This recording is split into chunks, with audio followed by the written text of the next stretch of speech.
Цить великих дорогу канвали солов'їнних романсів. Практично усі солоспіви композитора об'єднують спільні риси, тяжіння до ліричної основи, вдумливий вибір поетичних текстів, інтимно-сокровенного, романтичного чи патріотичного спрямування, втілення піднесених почуттів у витонченій канві музично-поетичного прочитання. Крім того, солоспіви композитора характеризуються чітко спрямованою конотацією національною, зв'язком з кращими традиціями українського вокального мистецтва. Показово, що твори митця тісно пов'язані з інтонаційною лексикою українського фольклору. Мелодії солоспівів композитора, який володів винятковим талантом мелодиста, дуже наспівні, виразні, позначені вишуканим фразуванням, вони напрочуд зручні для співу.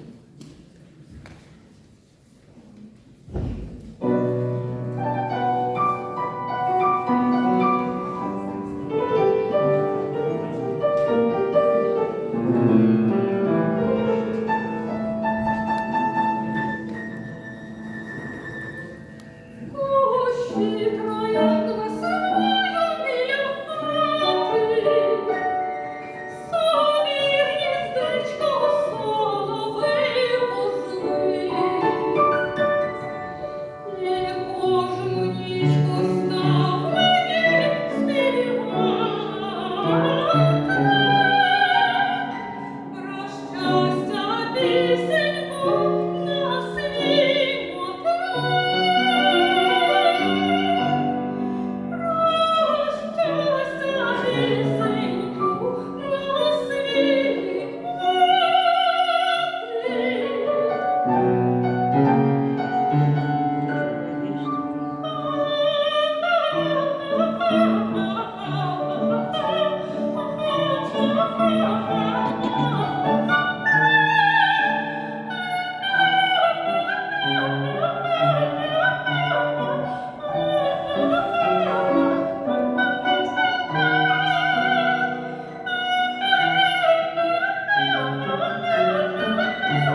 Thank